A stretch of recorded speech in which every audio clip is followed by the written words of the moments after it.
अले आवत सौ कोस सो लैन सुवन की बास, दादुर रस जाने नहीं रहे फूल के पास। अली कहते हैं भंवरा को, जब कोई फूल खिलता है तो भंवरा बहुत दूर दूर से झुंड के झुंड चले आते हैं।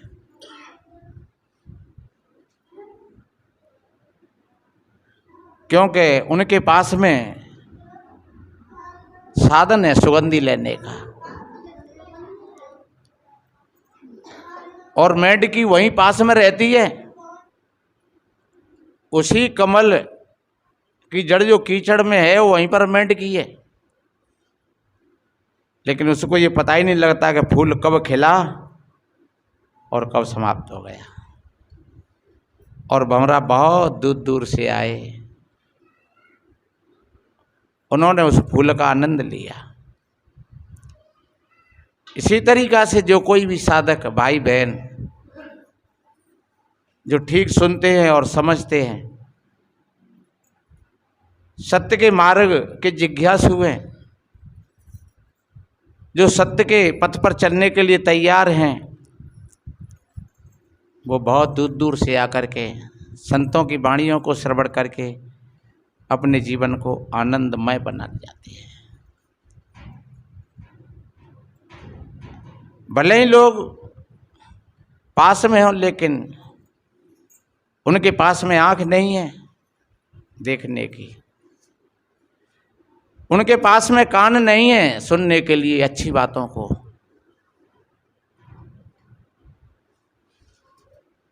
जैसे मेंढकी के पास सुगंधी लेने का कोई साधन नहीं था, ऐसे ही जो हमारे भाई बहन हैं आसपास में बसे हुए हैं, जहाँ की बात नहीं है कहीं पर भी, कहीं कहीं पर देखा गया है कि सत्संग होता है, हजारों लोगों की भीड़ सत्संग श्रवण करती है और बगल में लोग ताश खेलते रहते हैं। सत्संग हो रहा है और कहीं पास में ही लोग गांजा चिलम लगा रहे हैं, कोई शराब पी करके बैठा हुआ है। कान तो हैं लेकिन वास्तव में कान नहीं है उनके पास में, आंख तो है लेकिन वास्तव में आंख नहीं है उनके पास में, मुख और बाणी तो है लेकिन बोलने की कला नहीं है उनके पास में। एक उदाहरण देते रहते हैं संत महात्मा, बताते हैं एक जंगल में एक पहाड़ की तलहटी में एक झरना चलता था, बड़ा बढ़िया अच्छा ठंडा ठंडा पानी बहता रहता। एक बकरी अपने दोनों बच्चों को वहां पाल रही थी। एक बार बकरी ने सिंह से निवेदन किया, आप देवता हो जंगल के और हम छोटे छोटे जानवर हैं। सिंह ने कहा, आप चिंता मत करिए, बात क्या है? बात यह है कि मेरे छोटे छोटे दो बच्चे हैं और मैं भी हूँ, आप भी इसी जंगल में रहते हो और मैं भी इसी जंगल में रहती हूँ। आप भी इस झरना पर पानी पीने के लिए आते हैं और मैं भी आती हूँ, मेरे बच्चे भी आते हैं, पर कभी मेरे बच्चों पर अतिक्रमण मत कर देना। सिंह ने कहा, ठीक है कोई बात नहीं है, पर समझा देना अपने बच्चों को, वो अपनी हद में रहें और मैं अपनी हद में रहूँगा, मैं उधर नहीं जाऊँगा तुमको परेशान करने के लिए,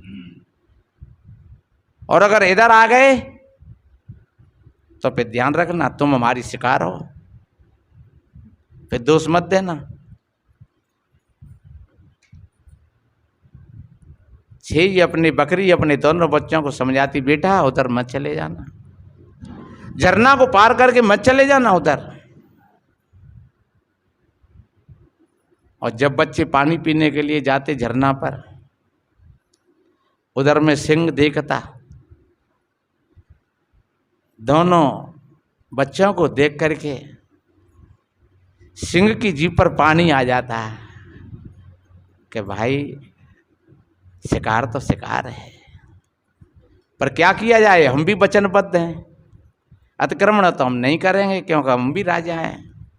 चलो कभी वक्त आएगा तो देखा जाएगा। और उधर में लहलाती घास को देखते हुए और एक छही का बच्चा एक तो मने करता, और जब जब मौका लगता तो एक कूद जाता उधर और उसमें मुंह मार आता। कोई एक दिन बीता, 2 दिन बीते, 4 दिन, 10 दिन, और छही रोज कहती बकरी बेटा उधर मन चले जाना। और जब दोनों पानी पीने के लिए आते दोनों भाई, तो जब वो उधर के लिए जाता, भैया कैसी अच्छी अच्छी घास है उधर, देख तो सही।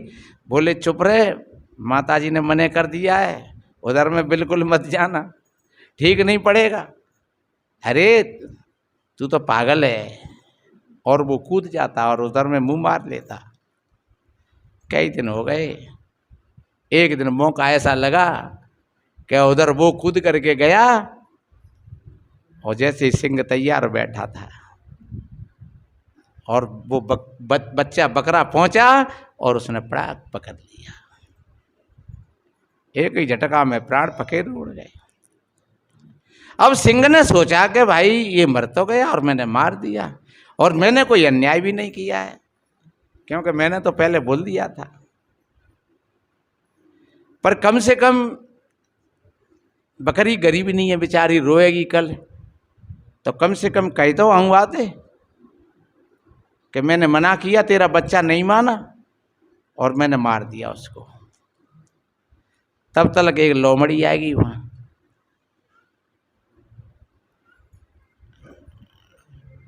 लोमड़ी से कहा सिंह ने, तुम यहीं पर रहना, इसको देखती रहना और मैं अभी आता हूं। और वो तो गया उस बकरी से कहने के लिए, तब तक वो लोमड़ी बाकी कान ने खाई गई।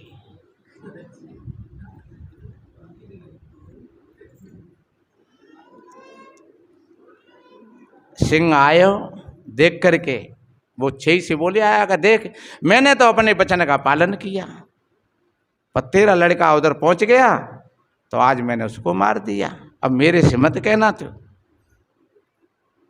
अब बेचारी क्या करे, आखिर तो माँ की ममता होती है, बैठ करके रो रही है, उसका एक बच्चा उसके पास में है।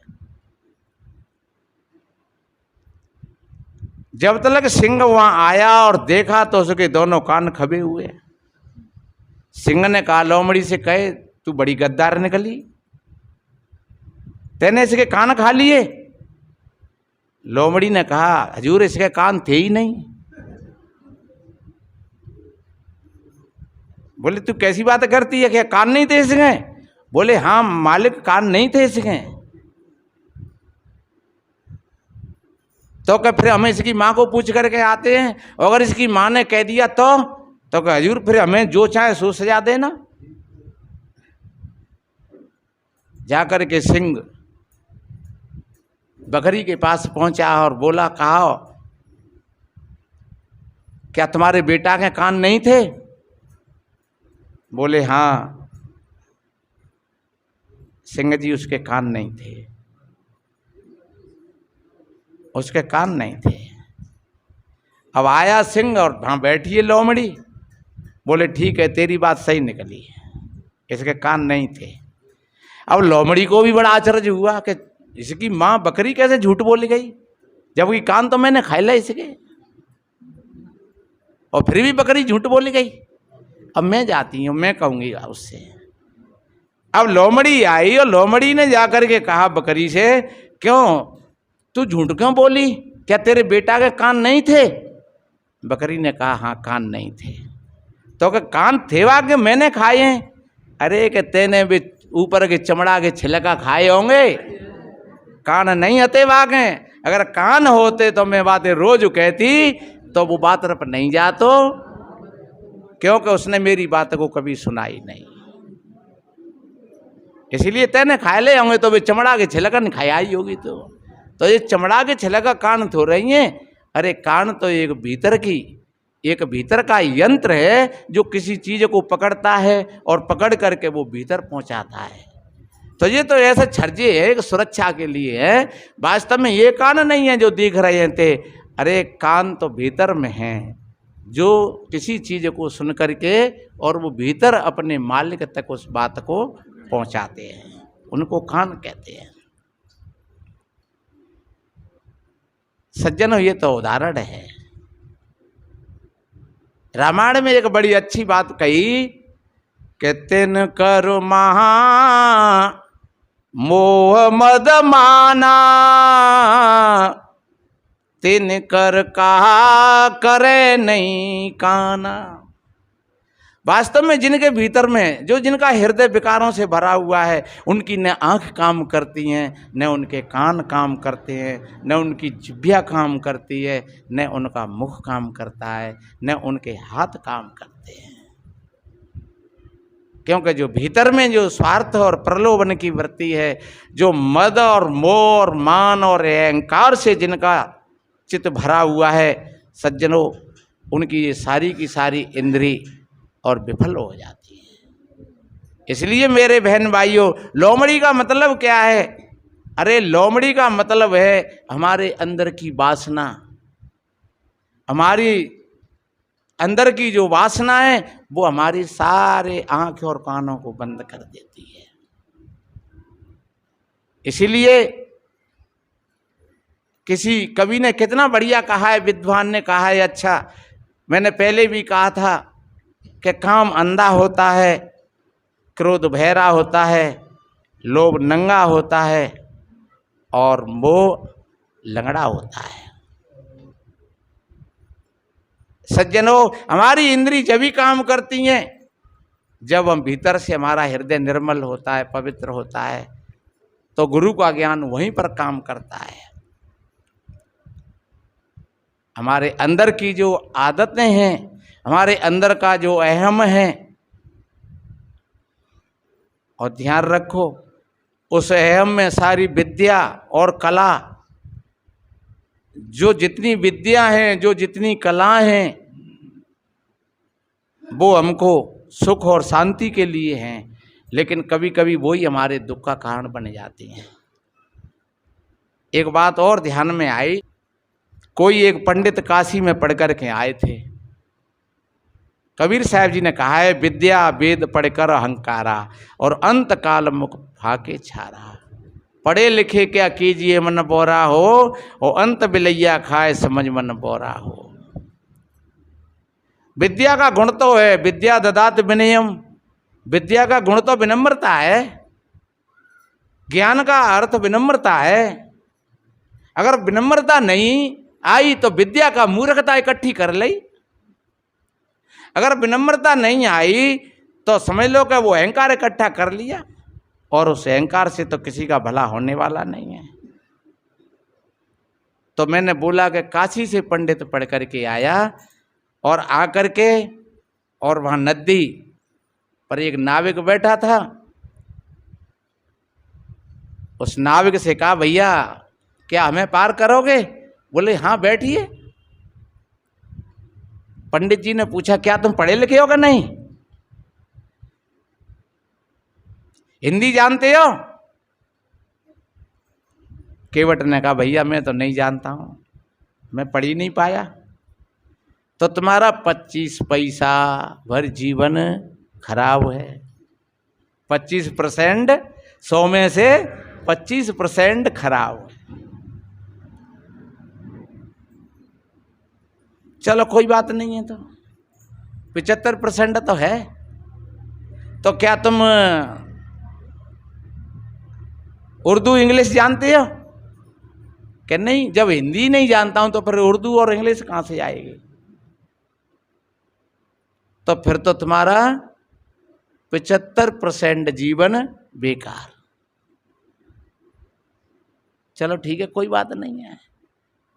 और वो नाव को लेते लेते बीच धार में एक हवा को झोंका आयो, सो भंवर परोबा में। उस केवट ने कही कि पंडित जी महाराज तैरे वो जानते होगा? कि मैं ना जानती तैरे वो भैया।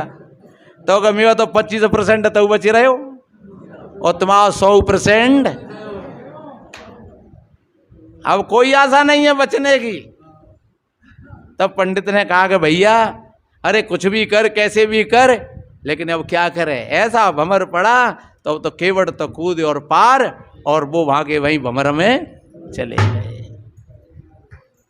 इसलिए मेरे बहन भाइयों, किसी भी चीज का घमंड और ये अहंकार, आप पढ़े लिखे हो तो बहुत अच्छी बात है, आप कोई साधक हो तो बहुत अच्छी बात है, आप संत हो तो बहुत अच्छी बात है, लेकिन सबका सम्मान करना। कभी अपने आप को बड़ा मत मान लेना, और तुम अपने आप को बड़ा मान लोगे तो समझ लो कि छोटे तुमसे दूर चले जाएंगे। तो फिर तुम अपने आप को ही बड़ा मान करके बैठ जाना, जब छोटे ही नहीं होंगे तो फिर बड़ों को कहो तुम बनते हैं। जब छोटे ही नहीं होंगे तो फिर तुमंते बड़ों को कहो है। इसलिए अगर बड़म्पन है तो छोटों को बढ़िया संभाल करके है। जब राम अपने भाइयों के बीच में बैठ जाते हैं तो कितनी बढ़िया बात कहते हैं कि जो कछु अनुचित बरतऊं भाई, तो मोए बरजो भय बिसराई। कितनी बढ़िया बात कही। राम जैसा व्यक्ति होते हुए अपने भाइयों के बीच में बैठ करके और फिर कहते हैं भैया अगर मैं कुछ अनुचित बात करूं या अनुचित कोई काम करूं तो मुझको रोक देना। देखो जी ये बड़म्पन, सदा दिन रहतन एक समान। हमारे एक बाबा नगर से आए, उनका नाम है सुल्तान सिंह, यहीं बैठे होंगे। वे कह रहे महाराज हमने कहा न्यों लगती कि हम बूढ़े होंगे। अब आज पता पड़ रहा है, और आज ते ने कछु समय पहले तो हमें न्यों लगती चाहे सो करो, हम कहा बूढ़े होंगे ओके, हम कछु मरेंगे, ये दुनिया मर रही है, कछु हम तो रही मर भी आए हैं। अब भाई कह रहे वाले, मैंने कहा बिल्कुल सही कह रहे हो आप। जोश जवानी में होता है मगर नहीं होश रहता है, होश आता है बुढ़ापे में जब नहीं जोश रहता है। क्या हमें नहीं दिख रहे हैं अपने बड़े बूढ़े? और जब बड़े बूढ़े दिख रहे हैं तो निश्चिंत रूप से हमको भी ये बोध हो जाना चाहिए कि जो हमारे बड़े बूढ़े आज खड़े हैं इधर ही हम चले जा रहे हैं। आज जिसको हम शमशान में दफन करके आए हैं और शमशान की तरफ ही हम चले जा रहे हैं। अरे लाइन लगी है एक टिकट, जैसे टिकट बाबू के यहाँ लाइन लगती है, तो एक टिकट लेकर के निकल गया लाइन में से तो हम एक कदम और आगे चले गए। और ध्यान रखो धीरे धीरे नंबर खिड़की पे आ जाते, ऐसे ही नंबर बाई नंबर पे हम चले जा रहे हैं। तो कोई इस भूल में मत रहना, किसी बात का अहंकार मत करना। बड़े गए बढ़ाम बने, रोम रोम अहंकार, और सदगुरु के परचे बिना चारों व्रण चमार। जो चमड़े के शरीर में जो आसक्त है, जो चमड़े के शरीर पर फूला फूला फिरता है, सज्जनों चाहे वो जातिगत अहंकार हो कि हम तो बहुत बड़ी जाति के हैं, चाहे वो एक शारीरिक अहंकार हो कि हम तो बड़े ताकतवर है, चाहे वो एक सामाजिक अहंकार हो कि हमारा तो समाज बहुत बड़ा है, पैसे वाला है, तुम क्या हो कहाँ लगते हो, तो समझ लो कि ये अहंकार तुम्हारो कितनो समाज होगो, तुम्हारो कितनो शरीर होगो है। एकल कपूत सवालक ना थी, अरे लकड़ी नाय दही, नर भजले नाम हरी को जी माया, काऊ की नाय वही। जब रावण जैसे बाणासुर जैसे जिनकी हजार हजार भुजाओं की ताकत थी, हाथन पर्वत तौलते और दरिया करते फाल, और पाहुन पौमी नापते ते धरि खायो काल, तुम कहाँ के कीड़ा हो। सदगुरु कहती है अहंकार किस बात का, सबसे हिलमिल चलो जगत में जीवन थोरो है। यही हमारे जीवन की विशेषता है, ये सच्ची पूजा है, ये सत्य का रास्ता है। सज्जनों जो भाई बहन ठीक तरीका से अपने मन का निरीक्षण परीक्षण करता रहेगा, अपने मन को देखता रहेगा धीरे धीरे धीरे धीरे, तो वो अपने लक्ष्य को प्राप्त कर लेगा। और जो थोड़ा सा भी ओझल हो गया तो मन ऐसी चीज है कि वो जाकर के पटक देगा किसी दरिया में। मन अच्छा भी है ऐसा नहीं है, पर ये अच्छा जब भी है जब तुम उसको समझ लोगे। कुंभे बांधा जल रहे, जल बिनु कुंभ न होए, ज्ञान ही बांधा मन रहे, मन बिनु ज्ञान न होए। घड़ा बनाते हैं पानी भरने के लिए, लेकिन बिना पानी के घड़ा भी नहीं बनता है। सज्जनों, इसी तरीका से हम सत्संग में आते हैं, सत्संग सुनते हैं अपने मन को समझने के लिए, लेकिन बिना मन के तुम सत्संग में भी नहीं आ पाओगे। आपका मन बना, मैंने बोला था कितनी कितनी दूर से भाई लोग कल शाम को, परसों फोन किया था, करेल के पास में कोई गांव में है, और वहाँ से भाई सत्संग सुनने के लिए बोले महाराज हम आ रहे हैं। और कल शाम को वो लोग कितना किराया लगा होगा, कितना अमूल्य समय लेकर के और यहाँ पर उपस्थित हुए हैं। बोले महाराज आपको सत्संग सुनो हमने मोबाइल में, तो मन में जिज्ञासा थी कि हम आपके दर्शन करें कभी। इसलिए सज्जनों, जो इस तरीका से जो भाई बहन संतों में जिनका ऐसा लक्ष्य होता है, आपने कभी नवला और सर्प की कुश्ती देखी है? नवला और सर्प की कुश्ती हमने देखी एक बार, बहुत दिन हो गए। और जब सवेरे हमने देखा तो सर्प के टुकड़ा टुकड़ा मिले। हम तो बित्ती हो तो छोड़े आए, शाम हो गई, अंधेरा हो गया, तो फिर हम चले आए। और जाकर के सवेरे देखा तो सर्प के 4-5 टुकड़ा ऐसे ऐसे नवला ने काट दिए। जब सर्प पुशकार मारता है, उस पर फन मारता है, तो फिर नवला दौड़ करके जाता है और बताते हैं कि वो कोई औषधि सूंघ करके आता है। उस औषधि से सर्प का विष उस पर असर नहीं करता है, और फिर नवला झपटा देता है उस पर, और फिर सर्प उस पर झपटता है तो फिर नवला जाता है। तो ऐसे ही वो औषधि सूंघ सूंघ करके और धीरे धीरे वो 2-5 बार में सर्प को पराजित कर देता है। इसी तरीका से जो भाई बहन ये सत्संग रूपी औषधि अगर सूंघते रहेंगे तो विषय रूपी सर्प को एक दिन तुम जरूर मार लोगे। और अगर ये सत्संग रूपी औषधि नहीं सूंघ पाई, क्यों? कि ये जीव नवला है और सर्प ही विषय है। विषय सर्प है और जीव नवला है, और विषय की और जीव की ये लड़ाई है। जब सर्प विषय टक्कर देता है, जब सर्प चोट करता है तो वो बेहोश हो जाता है। आपने सुनी है भागवत में कथा कालिया नाग की। वैसे ऐतिहासिक रूप से तो वो कालिया कोई सर्प नहीं था, वो कालिया एक दादा था, हम तुम्हें जैसो ही आदमी, वो नाग था।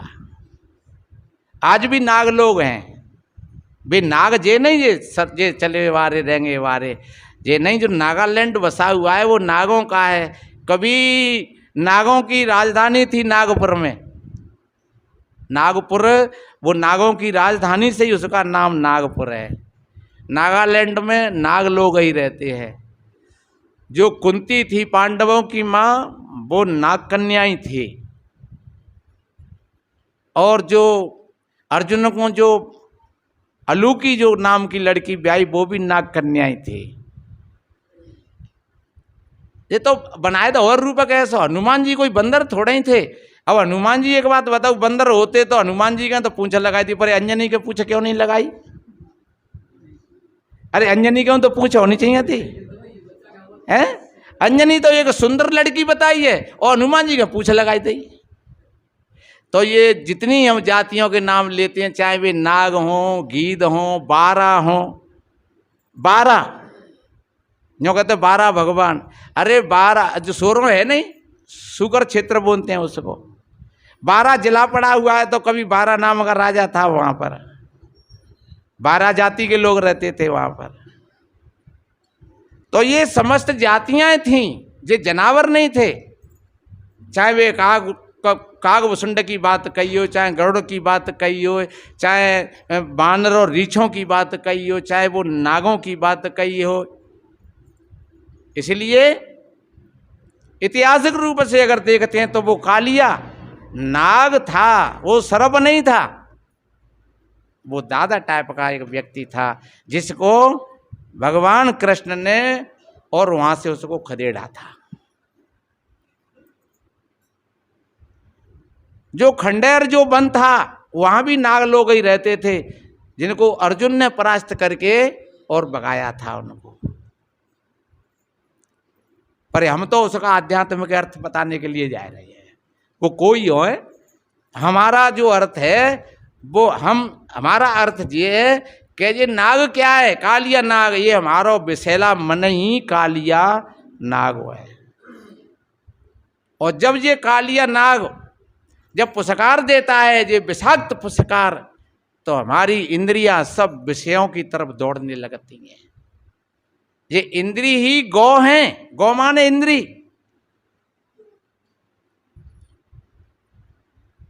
गौ माने इंद्री। और जब ये कालिया नाग भीतर से विषाक्त होकर के पुरस्कार मारता है तो हमारी ये सारी इंद्री विषाक्त हो जाती हैं। फिर हमारी आंख भटकती हैं सुंदर सुंदर रूप देखने के लिए, फिर कान भटकते हैं सुंदर सुंदर विषैले शब्द सुनने के लिए, फिर जिह्वा भटकती है अच्छे अच्छे रसों के लिए। और सज्जनों, जहाँ 5 विषय का ये एक ऐसा आरण्य वन है कि जहाँ पर ये हमारी शांति रूपी सीता खो जाती है। यही आरण्य है विषयारण्य। इस विषयारण्य में हमारी शांति रूपी सीता खो जाती है। तब फिर हम खो जाते हैं। कहाँ खो जाते हैं? फिर कहूँ कलारी पे जाके खो जाते हैं कि जब बोतल में शांति मिल जाएगी।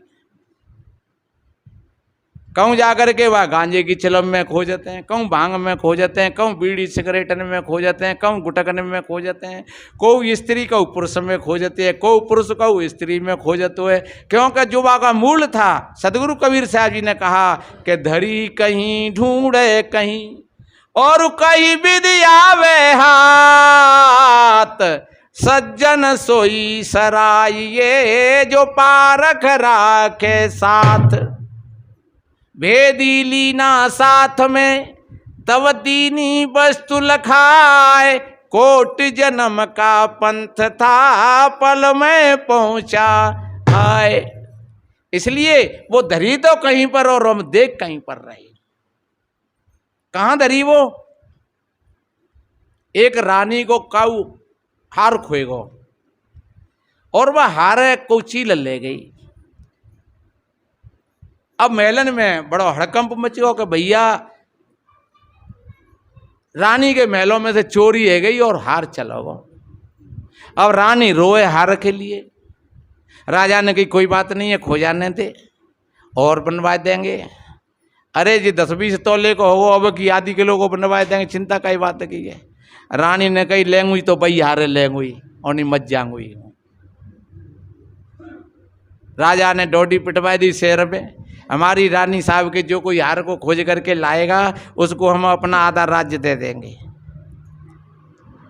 लोग ढूंढने के लिए निकल पड़े। 2 दिन 4 दिन हो गए, रानी ने सब अन्न पानी त्याग दिया। फिर से कहा अगर मेरा हार नहीं मिलो तो मैं मर जाऊंगी, चाहे कुछ भी करिए। राजा ने कहा भैया चाहे कुछ भी हो जाए हम अपना पूरा राज्य दे देंगे, लेकिन हमारी रानी साहब के हार को खोज के ले आओ।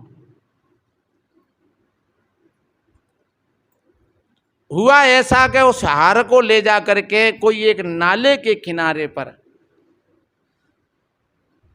एक कोई वृक्ष खड़ा हुआ था, वहां जाकर के चील बैठ गई।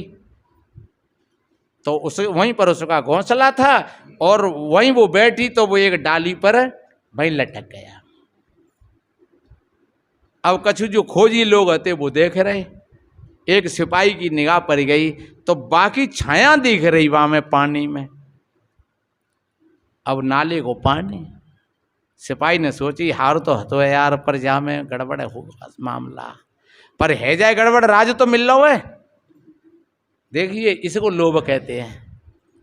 कूदी को नाले में, ओ बा में झकाझक के हो गया, पर बा में हार नहीं मिलो। दूसरो सिपाही आयो, बानी काई भैया रे बात का है, बोले यार का बताऊं, बता देंगे तो फिर तू ले जाओ।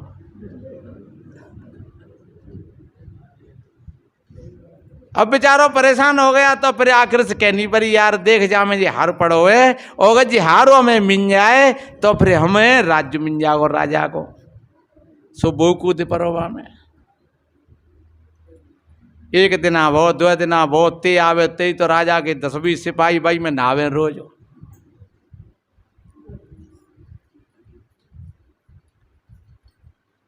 एक दिन हम बताते हैं, कोई एक महात्मा वहां होकर के गुजरे। महात्मा जी ने सबको देखा उस नाले में बिगड़ा हुआ। महात्मा जी ने कहा रे भैया क्या खो गया है तुम्हारा इस नाले में? बोले महाराज तुम नहीं ले जाए, वैसे तो तुम्हारी कहूँ मतलब कहूँ ना है तो, क्योंकि जाके बदले में राज्य मिलेगा और तुमको राज्य थोड़ा ही करेंगे। महात्मा जी ने कहा तुम चिंता मत करो, तुम तो अपनी बात बताओ। एक सिपाही ने कहा महाराज देखो जी रानी को हार खोए गए हो जी, जाओ में पड़ो पर जी हाथ ना आए रहो, और जो इस हार को राजा के जहां पहुंचाए देखो वो ही राज्य का मालिक बन जाएगा। महात्मा जी ने कहा तो चलो कोई बात नहीं है, तुम थोड़े चूक रहे हो देखने में। देखो ऊपर चढ़ करके देखो हार कहां लटका हुआ है, और तुम कहां देख रहे हो? तुम देख रहे हो नाले में और हार लटका हुआ है ऊपर। सोई बिन की आंख खुल गई, जा करके हार को लेकर के और रानी को दे दिया। इसका मतलब है कि हार का मतलब है हमारी अंदर की मांग, हमारे अंदर की शांति, हमारा परमात्मा, और वो कहाँ है? नाले में। नाले का मतलब है हम विषय में खोज रहे हैं कहीं ना कहीं, चाहे वो बीड़ी तंबाकू की होए, चाहे वो शराब जुआ की होए, चाहे वो स्त्री पुरुष का प्रसंग होए, चाहे कोई भी वो विषय हो, देखने का, सूंघने का, सुनने का वो विषय है। ध्यान रखो विषय में वो परमात्मा नहीं है, विषय में वो शांति नहीं है, विषय में वो आनंद नहीं है। जो सच्चा सुख और सच्ची जो शांति है सज्जनों, वो तो फिर हम थोड़ा ऊपर उठ करके देखें जा संसार से। आप ये मत समझो कि बाहर के लोग हमें दुख दे रहे हैं और बाहर के लोग हमारे दुश्मन हैं। नहीं, अपने भीतर के दुश्मन ने समझ ले हो, और जो अपने भीतर के दुश्मन ने समझ लोगे तो उसका बाहर के दुश्मन कुछ कभी बिगाड़ने वाले नहीं है। फिर बाहर तुम्हें मित्र ही मित्र नजर आएंगे। हम कितनी समय से और घूमते चले आ रहे हैं, लेकिन जहां मिले, जहां गए बढ़िया लोग मिले, बढ़िया। हमने साइकिल से 2-4 हज़ार किलोमीटर की यात्रा करी और बढ़िया अच्छा भोजन पानी, अच्छी बैठक, अच्छे लोग, सब जगह जहाँ जाएं वहीं पर बड़ा सम्मान और बढ़िया। तहाँ बैठे गुरु कृपा से वहीं 100-200 से 500 रुपया हाल ही आ जाए करें, का जरूरत पड़ रही पैसा आगे। तो हमने ये चल फिर करके देखा, बैरी तेरा कोई नहीं बंदे, बैरी तेरे फैल रे, अपने फैल संभाल कर कर गली गली की सैल रे। इसीलिए निश्चिंत रहिए, बाहर के दुश्मनों की चिंता मत करिए, और जो अपने मन को जीत जाता है वो संसार को जीत सकता है, ये ध्यान रखो। जो अपने मन का गुलाम है वो दुनिया का गुलाम बन जाएगा। और जा चक्कर में मत पड़ो कि भगवान ने जी बनाई सृष्टि, कि भगवान ने ऐसा किया है, भगवान ने वैसा किया है। ये तो एक बैलेंस है। बताते हैं कोई एक भैया, 2 भैया आते, सो एक भैया ने पढ़े लिखे लो बढ़िया अच्छो, पर एक भैया ने कहीं ऐसी शर्त रखी थी कि मेरे प्रश्नों का कोई उत्तर देगा, जो बाप हो तो वो हमें दे जाए और वो जीत जाए तो वो हम पे ले जाए, ऐसी शर्त रखी। तो दो भैया अब इनमें थोड़ा सा विवाद है गो। उस भाई के पास में कछु हतो थोड़ो बहुत हो, सुबह ले लिवा करके और वो चलो वहां से।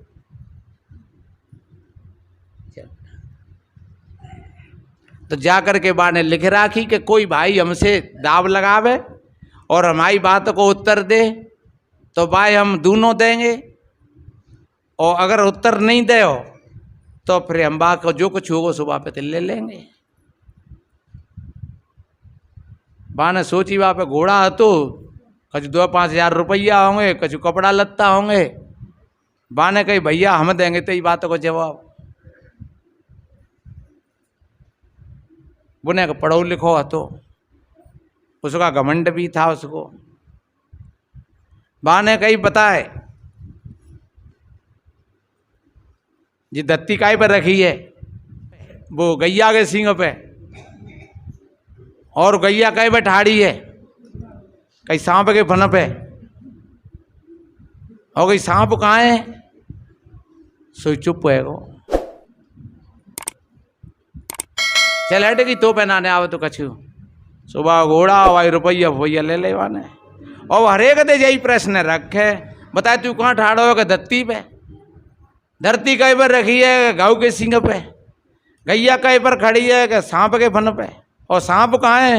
सोई आदमी चुप हो जाए करे सांप कहाँ बतावे। बाने कही ठीक है भैया। अब जाकर के शाम को वो घर पहुंचो तब आगे भैया ने कही, वो सत्संगी था न समझदार था, विनम्रता भी थी उसके अंदर।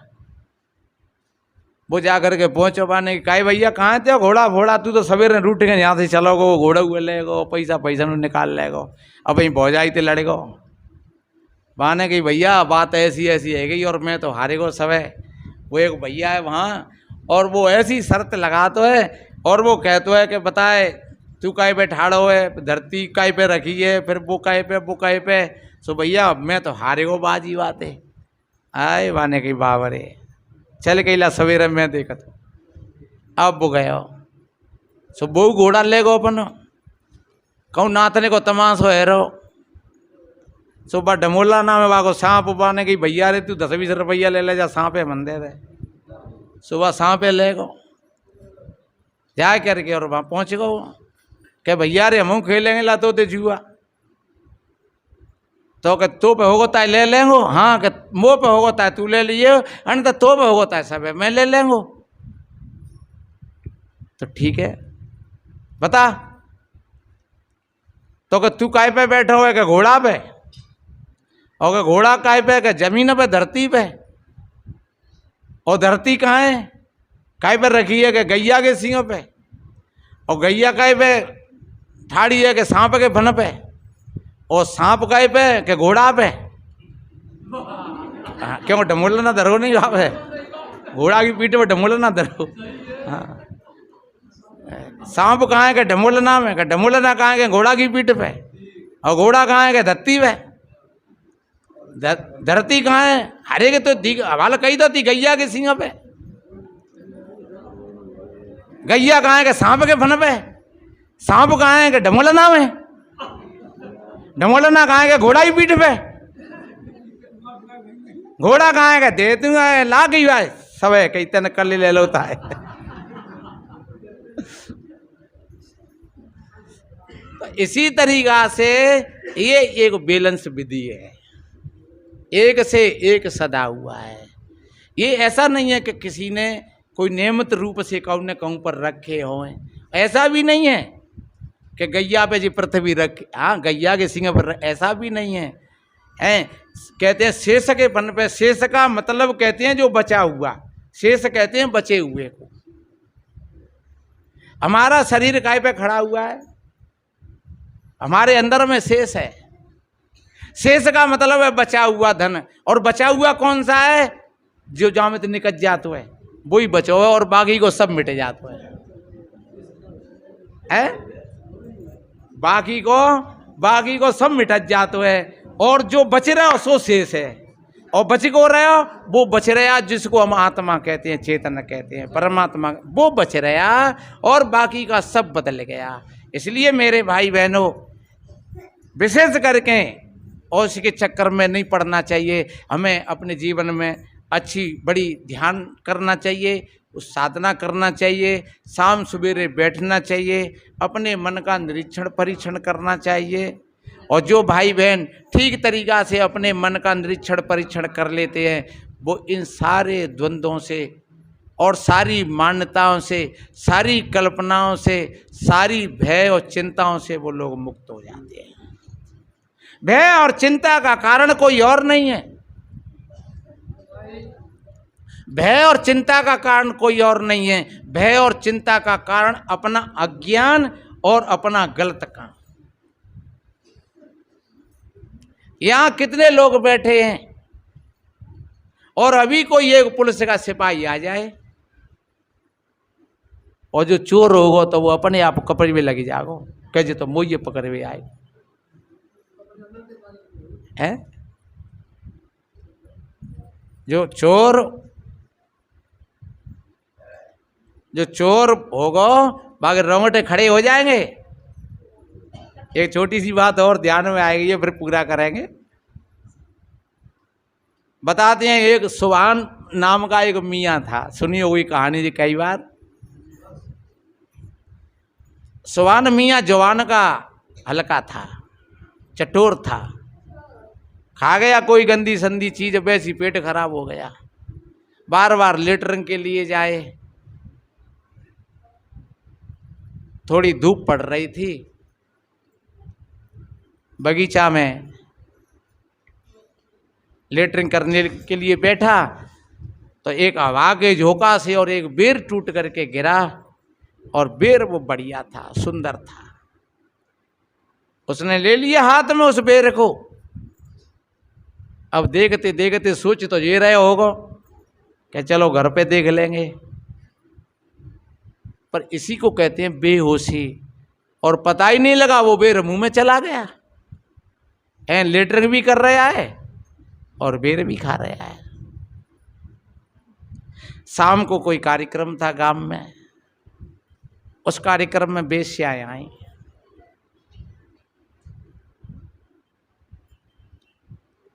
गांव के सभी बड़े बड़े प्रतिष्ठित लोग और पीछे कुर्सियों पर बैठे, उन्हीं में वो सुभान मियाँ बैठा और वो वेश्या गाना गा रही और सभी लोग बड़ी शांति से, सुभान तेरी बतिया में जान गई राम, जान गई राम, हो जान गई राम रे, सुभान तेरी बतिया में जान गई राम। अब सुभान मियाँ सोच रहे जी कहाँ से देख रही होगी, और तो मैंने को गलत काम करो ना ने, आज लेटरिन का तुम एक बेरू खाई ले भाई, जहाँ से किसी ने कह दिया होगा। सुभान मियाँ सोच रहे कि अगर इसने सभा के बीच में कह दिया तो हमारी बहुत बड़ी बेइज्जती हो जाएगी। और वो खड़े हुए, उन्होंने कहा कि नाम ले जा, बहुत सुंदर, बहुत अच्छा। और वो चादर बढ़िया अच्छी शॉल अंडी ओढ़े हुए थे, और वो चादर उतार करके सुभान मियाँ ने कहा बेश्या से, लो नाम ले जाओ, बहुत अच्छा, बहुत सुंदर, बहुत अच्छा गाना गाया आपने। पर ध्यान रखना, मानो पे ये कह रहे हैं कि आगे मत बढ़ाइए, जा कैसा है यही समाप्त कर दे। लेकिन वो बेचारी कहाँ समझ पाई, क्योंकि वो प्रसंग ही नहीं था। जब पहली अल्प पे इतनी बढ़िया ये नाम मिली, तब तो फिर बढ़िया वो और फरकैयां लेके और बड़ी जुगत से और फिर कहने लगी, सुभान तेरी बतिया मैं कह दूंगी राम, हो कह दूंगी राम राम मैं कह दूंगी राम, रे सुहान तेरी बत्तियां मैं कह दूंगी राम। पहले कह रही जान गई राम, और अब कह रही है कह दूंगी राम। भाई इनाम थोड़ी रह गई। चलो कोई बात नहीं है, अगर इस सभा के बीच में इसने बात कह दी तो ये सब लोग हमारी ठिठोली करेंगे, मजाक बनाएंगे। सुभान मियाँ बढ़िया अंगूठी पहने हुए थे सोने की, उस अंगूठी को उतार करके कहा और ले जाओ इनाम, बहुत अच्छा धन्यवाद आपके लिए, और अंगूठी उतार करके दे दी और कह रहे ध्यान रखना। अरे पनवेश्वरी या संवाद है, बंद ही कर दे बिल्कुल। लेकिन फिर भी उसकी समझ में नहीं आई और वो फिर कहने लगी तीसरी लाभ में, क्योंकि उसको तो इनाम मिलती जा रही बढ़िया बढ़िया। सुहान तेरी बत्तियां मैं कह रही हो राम, वो कह रही हो राम मैं कह रही हो राम, अरे सुहान तेरी बत्तियां मैं कह रही हो राम। अब नहीं सुभान मियाँ से रहा गया, बेस्या की जात, और भूल करके पहुंच गए मंच पर। न तुझको अपनी शर्म न दूसरों की शर्म, क्या कह रही जान गई राम, कह दूंगी राम, कह रही हो राम। क्या कह देगी, मैं ही कह देता हूं कि आज लेटरिंग करते में एक बेर खा लिया था। हरामजादी, अब तू क्या कहेगी।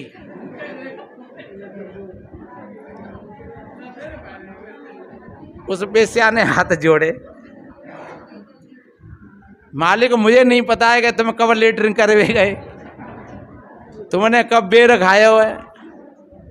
मैं तो सुभान अपने अल्लाह के लिए कह रही थी कि हे सुभान मियाँ, हे अल्लाह, अब मैं तेरी बात कहने के लिए जा रही हूँ और तेरी बातों को मैंने जान लिया है। हे सुभान, अब मैं तेरी चर्चा करने के लिए जा रही हूँ। मुझे नहीं पता है कि सुभान तुम्हारा ही नाम है और कि तुम लेटरिंग करते में तुम कब बेर खाए गए। उस बेस्या को कोई लेना देना नहीं था उस संवाद से, लेकिन उसको अपनी कमजोरी परेशान कर रही थी। मैंने कहा एक सिपाही जहाँ आ जाए तो जो चोर होगा भाई के रोंगटे खड़े हो जाएंगे, और अगर कोई बढ़िया ईमानदार है, वो भले गरीब है, चाहे वो एक झोंपड़ी में रहता है, और सिपाही कहे को कोई मंत्री चलवावे, बाकी राजी है राम राम कर ले तो कर ले, नहीं करे तो मौजे बनी अपने द्वार पे बैठो खाट डाल के, है निरभय बैठो है, क्या करेगा। इसीलिए सज्जनों, हमारी भीतर की मजबूती हमको मजबूत बनाती है और भीतर की कायरता हमको कच्चा बना देती है। हाँ, अगर हम ठीक मजबूत हैं, और मजबूत व्यक्ति वही होता है, कोई मजबूत तलवारों से नहीं होता है, मजबूत बंदूकों से नहीं होता है, मजबूत भीड़ से नहीं होता है। अगर मजबूत होता है तो वो भीतर अपनी सच्चाई से होता है। सत्यमेव जयते, सांच को आंच नहीं कैसी, और रो डंका की चोट जमाने की ऐसी तैसी।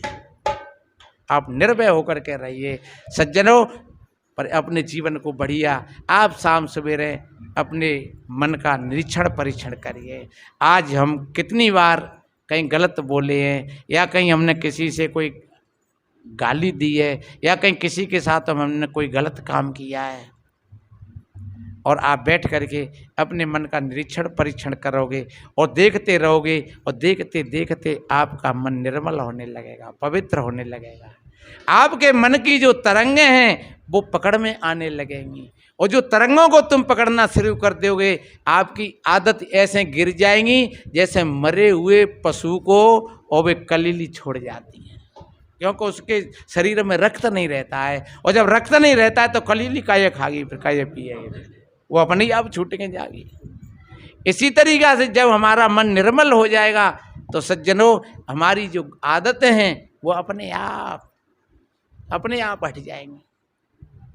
हम गांजा पीते थे तो हम सोचते कि जाके बिना हम जिएंगे कैसे, लेकिन जब हमने संतों की बात सुनी, थोड़ा हमने मनन किया, उसका ये पता नहीं लगा कि जाने कब कैसे लोग कहते रहे भैया हम तो धन्यवाद देते हैं, और हमारे साथ ही लोग काफ़ी पी गए और चले गए।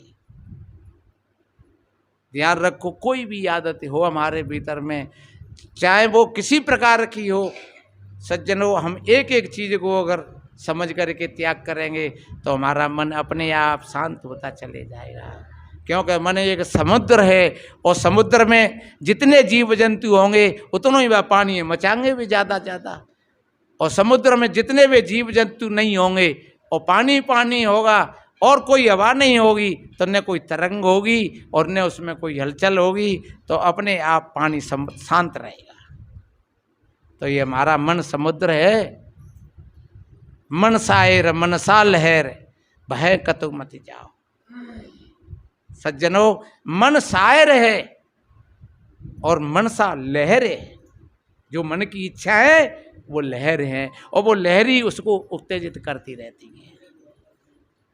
और जब धीरे धीरे बैठ करके हम उनका निरीक्षण परीक्षण करेंगे, यही तुम्हारा ध्यान बन जाएगा। हमारे यहाँ कोई मंत्र नहीं देते संत, उपदेश में भी ये साधना बताते हैं सीधी सीधी। और जो मंत्र देते हैं गुरु लोग, वो समझ लो कि वो खूंटाते बांध दिया शिष्य को कि जा मंत्र को जाप कत रहे और लगो रहे। किसी रूप से बांध दिया, किसी रस से बांध दिया, किसी शब्द से बांध दिया, ध्यान रखो वो बंद नहीं होता है। आपका बच्चा आपको परेशान करता है, आपने उसको खाटे की पार्टी से बांध दिया, आपने भोजन पा लिया, लेकिन बाकी भीतर में क्या बीत रही है। और जब तुमने खोला तो फिर एक तुम चिपटे को दो आतन थे, क्योंकि हम बेगू भरेगा नहीं, तुमने बांध दिया उसको। बांधने की बजाय अगर उसको समझा दिया जाता बढ़िया, तो वो तुम्हारे साथ में बैठ करके वो भी भोजन कर लेता और तुम भी भोजन कर लेते, क्योंकि तुमने समझा दिया उसको, बच्चे को। बांधा नहीं तो अब उसमें बेग नहीं है, वो तुम्हारी आज्ञा का पालन करता है, तुम्हारे साथ भोजन पा लेता है, तुम्हारे साथ पानी पी लेता है। जब तुम बैठते हो तो तुम्हारे साथ बैठ जाता है। जब तुम भजन के लिए बैठते हो फिर कहते हो बेटा बैठ जा भजन कर ले, तो वो बैठ जाओ। जान तो कछू ना ने भले ही, पर वो बैठ जाओ आंखें बंद करके, वो बैठे हो। अरे आज नकल कर रहे हो तो कल असली पे आ जाओ। हैं पहले बच्चा किटकिन ना पे लिखा तो कल मत पकड़वा के लिखवाते हैं, और फिर धीरे धीरे जब अभ्यास आ जाता तो फटाफट फटाफट वो लिखता हुआ चला जाता है। आज तुम नकल करवा रहे हो वहाँ पे और कल वो असली पर आ जाएगा, लेकिन तुमको असल का और नकल का बोध नहीं है। तुमने उसको बांध दिया, वहाँ में दो चांटे दे दे और बेचारो कितनों परेशान नहीं रहो है। लेकिन जब छूटेगा वो, तब ऐसा भूखे सिंह के सिनाई छूटेगो, सो तुमने परेशान करेगो। बर्तन अन्य फोरेगो, जमीन में लोटेगो, कपड़ अन्य फारेगो, और वो सभापति कौन की है? बच्चा की नाने वो त्याई है सक पूरी आफत है। फिर तुम्हें बाकी कपड़े ने धोओगे, तुम्हें भाई मनाओगे, तुम्हें भाई खिलाओगे, वो सारी आफत वो तुम्हारी है। कहीं ऐसे ही जो हमने अपने मन को कहीं बांध दिया है, कहीं उलझा दिया है, तो वो सब आफत तुम्हारी ही है। इसलिए बांधने का प्रयास मत करना, सिर्फ उसको समझाना ठीक तरीक़ा से, उसका निरीक्षण परीक्षण करना। और जो शाम सवेरे बैठ कर के 10 मिनट 20 मिनट 30 मिनट और जब जब मौका लगे तब तब अपने मन का निरीक्षण परीक्षण करते रहिए।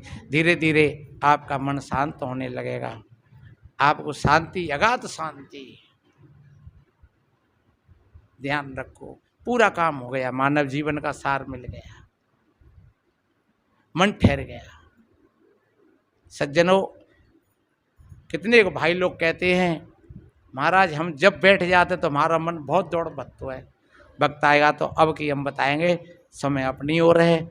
आप सभी भाई बहनों ने बड़े ध्यान से, बड़ी शांत प्रियता का परिचय देते हुए हमारी टूटी फूटी बातों को श्रवण किया, और आप इसी तरीक़ा से थोड़े समझते रहोगे, सुनते रहोगे, और अपने साथी और मित्रों के साथ सत्संग में आएंगे।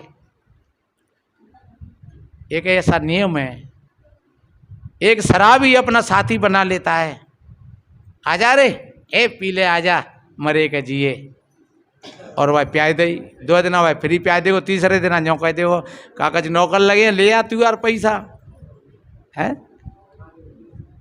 सज्जनों, एक ताश खेलने वाला अपने साथी बना लेता है, हम भी अपने साथी बना लें बढ़िया। कोई बहू आवे तो सासू माँ को साथ में लाए, कोई बुढ़िया आए तो फिर बहू को साथ में लेकर के आ जाए, बेटा को साथ में लेकर के आए, बेटी को साथ में लेकर के आए, अपने मित्र पड़ोसियों को साथ में लेकर के आए। निश्चिंत रूप से आज एक अच्छी बात तुमको मिलेगी तो कल तुम्हारे साथी को भी अगर एक अच्छी बात मिलेगी तो उसको भी सुख मिलेगा, उसको भी शांति मिलेगी। फिर तुम दोनों एक ग्रुप के हो जाएंगे, फिर तुम दोनों भजन ध्यान कर लेंगे, साधना कर लेंगे।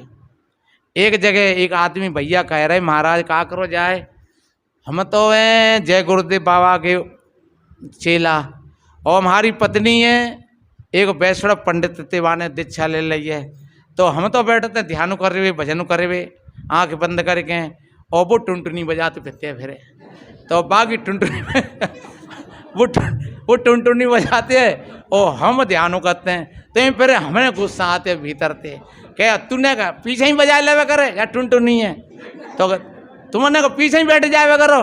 और महाराज वही समय सवेरे को 1 घंटा पौना घंटा को भाई में बागी टुनटुनी बजाती है और हम आँख बंद करके भजन अब बैठते हैं। सो न तो बागी टुनटुनी को आनंद कछु भाई मिले और न तो ध्यान को आनंद हमें कछु मिले है।